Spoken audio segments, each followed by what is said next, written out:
Climate change has been a key factor in increasing the risk of wildfires across Europe. Low rainfall also contributes to drought, which is likely to create the right condition for the spread of wildfires.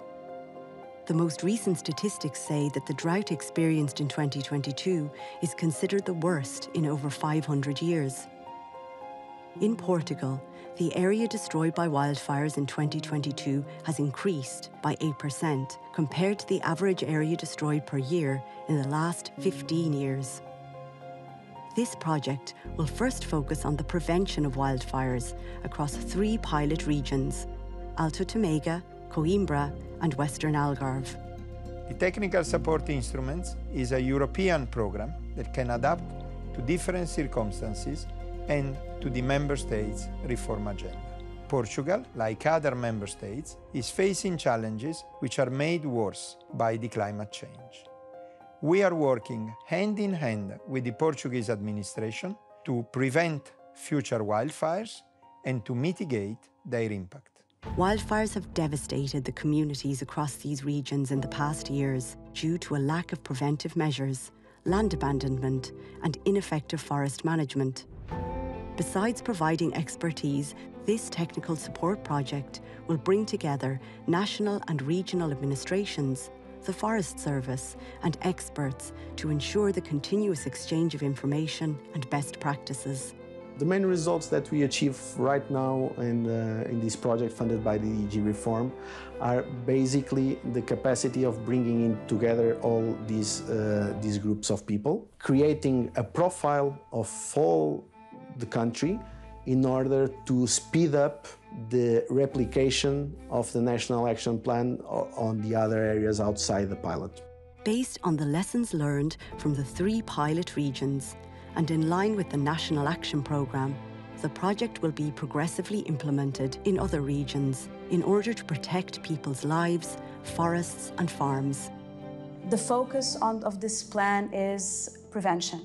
We have understood that fighting fires is very relevant, but it's just the tip of the iceberg.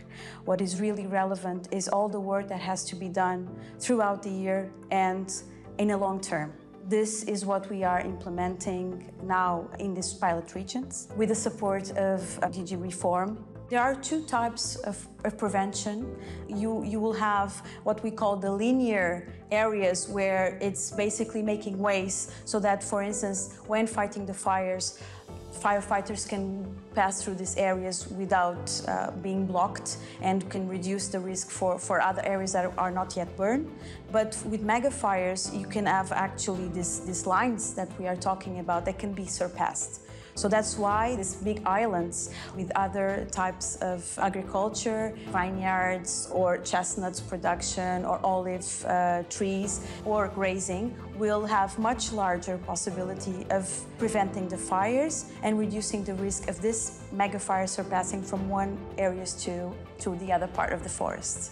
Os trabalhos que nós fazemos de prevenção no inverno nas matas, depois no verão é uma mais-valia para nós, é muito importante, porque depois também nós usamos como uma faixa para depois também conseguirmos travar um incêndio, não? Porque ele chega aqui e também morre ou fica pelo menos com muito menos intensidade e nós já conseguimos nos chegar mais e é mais fácil fazer depois o combate. The Technical Support Project in Portugal is part of the efforts of the European Commission to tackle wildfires at European level, which include the RescEU firefighting fleet, which can be deployed in case of emergency in the member states, and the use of satellite imaging to monitor the wildfires. This project will contribute to build resilient forest and rural areas for the benefit of all citizens and of the generations to come.